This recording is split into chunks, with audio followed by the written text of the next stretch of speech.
चंद पंक्तियों से मैं अपनी बातें रखूंगा। कहते हैं मुश्किलों से भाग जाना आसान होता है, मुश्किलों से भाग जाना आसान होता है, जिंदगी का हर पहलू इम्तिहान होता है। डरने वालों को मिलता नहीं है कुछ भी, लड़ने वालों के कदमों में जहान होता है, लड़ने वालों के कदमों में जहान होता है। और आज हमारे बीच में आदरणीय भाजपा के प्रवक्ता गौरीशंकर श्रीवास जी आए हैं। मैं उनको बताना चाहता हूं कि ये लड़ाई अभी की नहीं है, ये लड़ाई आज से 5 साल पहले की है। हम ऐसे ही किसी स्थल पर इतनी ही संख्या में अपनी मांगों को इतनी पुरजोर समर्थन के साथ मांग रखे थे, लेकिन हमारे साथ छलावा किया गया था। आज जो सरकार सत्ता पर बैठी है, जिसको माननीय भूपेश बघेल जी जो हमारे मुख्यमंत्री हैं, ऐसे ही पंडाल पर जब हम अपनी आवाज को मुखर कर रहे थे, तब आकर उन्होंने भारी समर्थन दिया था और अपनी भारी मन से कहा था कि जब मैं सत्ता में आऊंगा तब आप लोगों की मांग को पूरा कर लूंगा।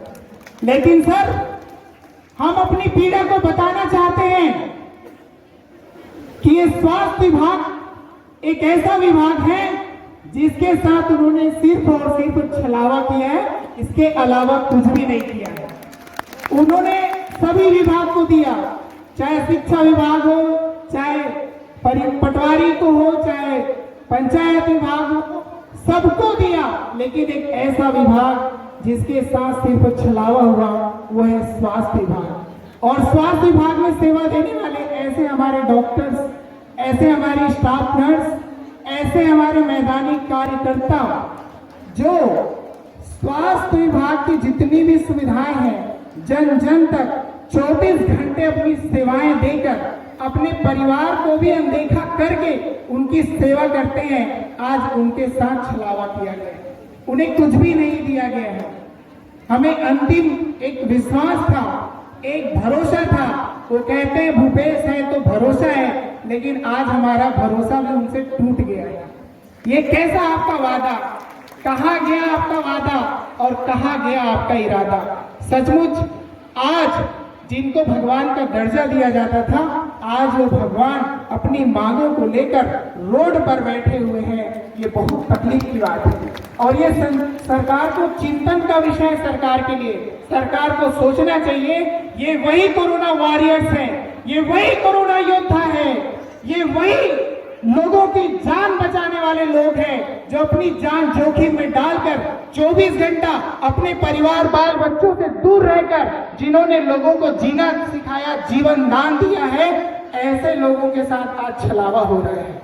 सर, हमारी मांगे बहुत संक्षिप्त हैं और मैं बहुत संक्षिप्त में रखना चाहता हूँ। हमारी पहली मांग है वेतन विसंगति। वेतन विसंगति ये केवल अभी की नहीं है, ये बहुत पहले की है, लेकिन हमें उम्मीद था कि भूपेश की सरकार आएगी, उन्होंने जो वायदा किया था वो वायदा पूरा करेंगे, लेकिन आज तक वादों पर खरा नहीं उतर पाए हैं। स्वास्थ्य विभाग एक ऐसा विभाग है जिसमें बहुत सारे कैडर हैं, ऐसे ऐसे कैडर हैं, और उनकी यदि वेतन विसंगति की हम चर्चा करें तो बड़ा पीड़ा होता है, बड़ा दर्द होता है। सर, रेडियोग्राफर का एक पोस्ट होता है जिनका ट्रेनिंग मात्र 6 महीने का होता है, उन्हें 2800 ग्रेड पे दिया जाता है।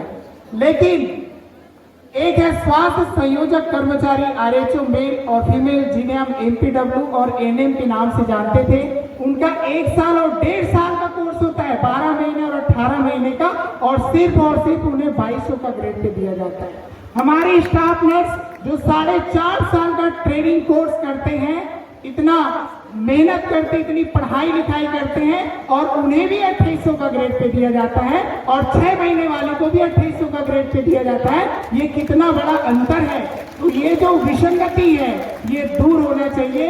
यही वेतन विसंगति की मांग आज हम कर रहे हैं। लेकिन आज पुलिस विभाग को तो 1 महीने अतिरिक्त वेतन दे दिया जाता है, लेकिन स्वास्थ्य विभाग जो 24/7 अपनी सेवाएं देते हैं, हम साल भर में कम से कम 104 दिन बिना शनिवार रविवार के अवकाश के कार्य करते हैं। 104 दिन हम अतिरिक्त कार्य करते हैं, उसका हमें अतिरिक्त भुगतान दिया जाए, बस इतनी मांगे हैं। लेकिन बड़ा दुख लगता है जब स्वास्थ्य मंत्री, जिनको स्वास्थ्य मंत्री बनाया गया है, वो ऐसी बच्चों जैसी बातें करते हैं और कहते हैं, बड़ा दुख लगता है बोलते हुए भी, वो कहते हैं कि आज तक किसी भी राज्य सरकार या केंद्र सरकार में ऐसा कोई सिलेबस नहीं बना है, ऐसा कोई नियम नहीं बना है कि 13